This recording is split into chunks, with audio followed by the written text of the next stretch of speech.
મારા તરફથી લગ્ન માટે હા છે. તમે તમારું નહીં કીધું. મને કોઈ પ્રોબ્લેમ નથી, મારા તરફથી પણ હા જ છે. તમને કોઈ ડાઉટ હોય તો મને પૂછી શકો છો. ના, મને કોઈ ડાઉટ નથી.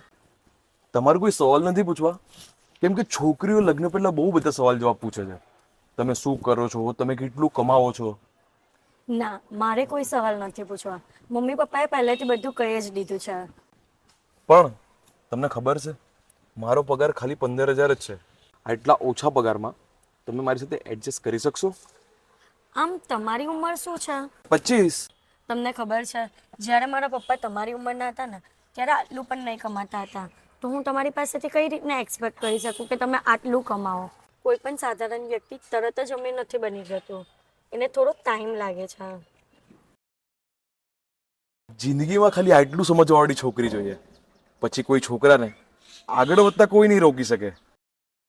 ચાલો હવે જઈએ.